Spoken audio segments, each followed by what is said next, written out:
الحمد للہ وحدہ لا شریک لہ والصلاة والسلام علی من لا نبی بعد اما بعد فاعوذ باللہ من الشیطان الرجیم بسم اللہ الرحمن الرحیم ربنا آتنا فی الدنیا حسنۃ وفی الآخرۃ حسنۃ وقنا عذاب النار اللہم صلی علی محمد وعلی آل محمد کما صلیت علی ابراہیم وعلی آل ابراہیم انک حمید مجید اللہم بارک علی محمد وعلی آل محمد کما بارکت علی ابراہیم وعلی آل ابراہیم انک حمید مجید۔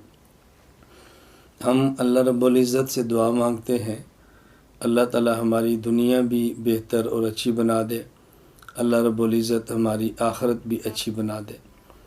دنیا میں بہترین زندگی گزارنے کے کچھ اصول ہوتے ہیں اور بہترین آخرت حاصل کرنے کے لیے بہترین عبادت کرنی چاہیے۔ عبادت میں 3 باتوں کا خیال کرنا چاہیے۔ نمبر 1، عبادت کس جگہ کرنی ہے۔ نمبر 2، عبادت کس وقت کرنی ہے۔ اور نمبر 3، کن سے پوچھ کر عبادت کرنی ہے۔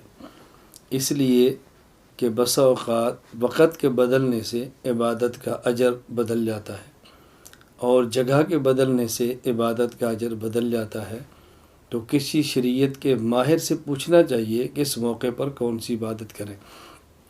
میں اس مختصر سی تمہید کے بعد یہ بات عرض کرنا چاہ رہا ہوں کہ 15 شعبان کی رات، جسے عام طور پر شب برات کہا جاتا ہے، شب کا معنی ہے رات اور برات کا معنی ہے بری ہونا، یعنی شب برات ایک ایسی رات ہے 15ویں شعبان کی کہ جس میں آدمی توبہ صحیح معنوں میں کرے تو اپنے گناہوں سے پاک اور صاف ہو جاتا ہے۔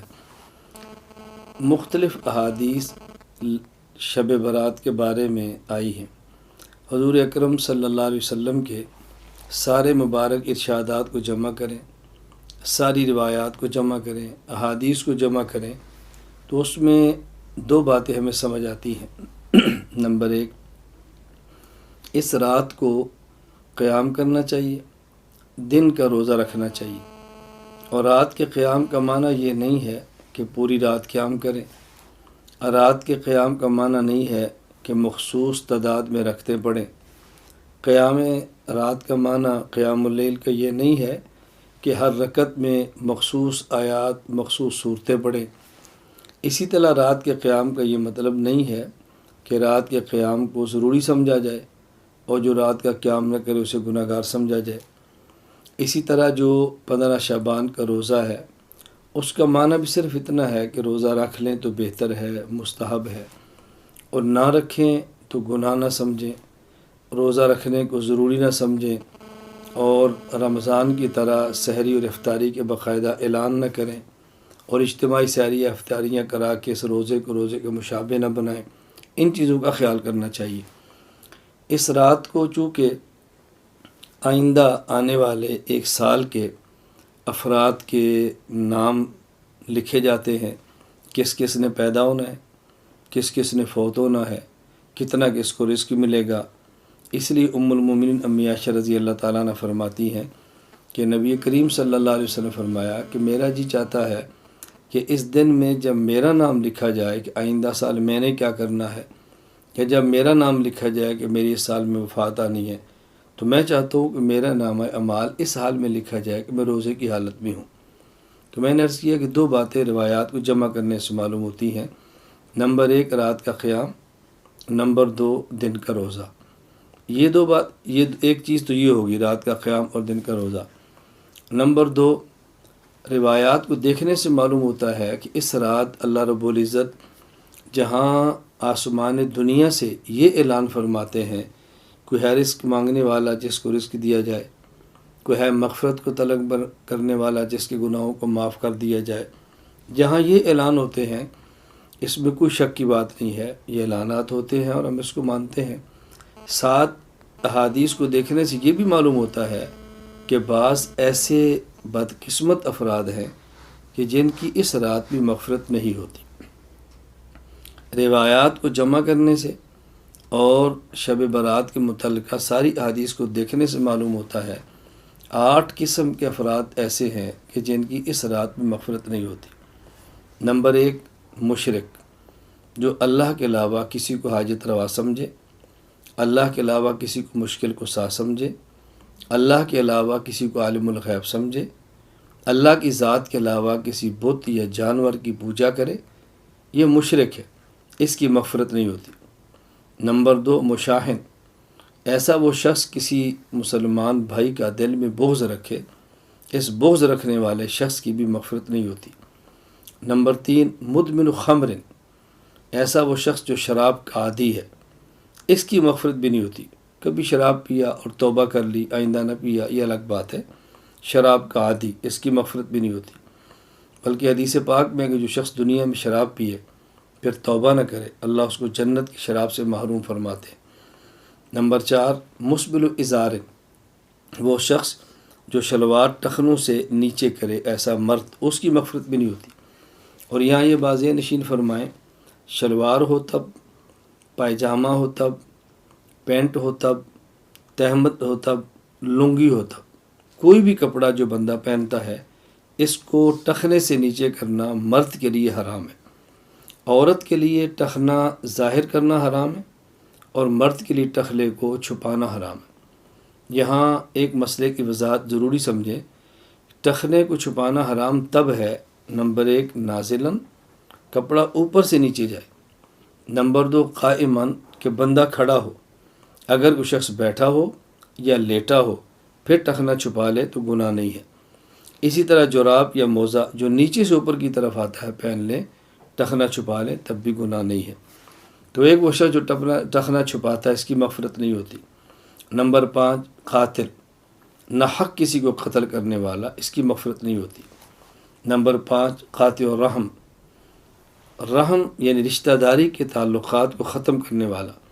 اور اس میں یہ وضاحت ضروری سمجھے، اس سے مراد وہ شخص ہے جو دنیا کی بنیاد پہ تعلق توڑے، اور اگر شریعت کی وجہ سے تعلق توڑے، جہاں شریعت کا حکم ہو کہ ایسے بندے تعلقات منقطع کریں، وہ اس کے اندر شامل نہیں ہے۔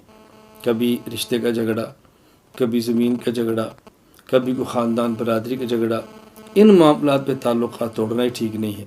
کسی سے رشتہ مانگا ہے، ان نے نہیں دیا تو ہمیشہ کے لیے بولنا چھوڑ دیا، کیوں نہیں دیا؟ ان کی مرضی ہے، بیٹی ہے ان کی مرضی ہے، بیٹا ہے، وہ رشتہ دیتے ہیں تو ٹھیک ہے، نہیں دیتے تو ان کی مرضی ہے، اس پر تعلقات ختم نہیں کیے جا سکتے۔ اسی طرح عاق الوالدین، عاق، نافرمان، ماں کا نافرمان یا والد کا نافرمان یا دونوں کا نافرمان، اس رات اس شخص کی بھی اللہ مغفرت نہیں فرماتے۔ اسی طرح 8واں، وہ شخص جو زنا کرے۔ حدیث پاک میں زانیہ کے لفظ ہے، عورت، زنا کرنے والی۔ جو حکم زانیہ عورت کا ہے وہ حکم زانی مرد کا ہے۔ بطور خاص عورت کی بات اس لیے کی ہے کہ عورت کو شریعت نے حفاظت کے اتنے اسباب دیے ہیں کہ اس کو زنا کے قریب بھی نہیں جانا چاہیے۔ جسم چھپائے، گھر میں رہے، اس کے انتظامات، اگر بچی ہے ماں باپ کے ذمے ہے، اور شادی ہوتی ہے تو والد کے ذمے ہے، شوہر کے ذمے ہے، پھر اس کے بھائیوں کے ذمے ہے، بڑی ہو جائے تو اولاد کے ذمے ہے، اس کو قصب معاش کے لیے باہر نہیں جانا پڑتا، کمانے کے لیے باہر جانا ضروری نہیں ہے۔ تو عورت کے لیے کچھ احوال ایسے ہیں کہ اس کے لیے حفاظتی انتظامات زیادہ ہیں، بطور خاص اس کا نام لیا۔ بہرحال زنا کا عادی مرد ہو یا عورت، ان کی مغفرت بھی رات نہیں ہوتی، باقی تمام کی مغفرت ہو جاتی ہے۔ اس رات میں اور دن میں اللہ توفیق عطا فرمائے تو رات کا قیام کریں، حسب استطاعت نوافل پڑھیں، اور اللہ توفیق دے تو حسب استطاعت دن کا روزہ رکھیں۔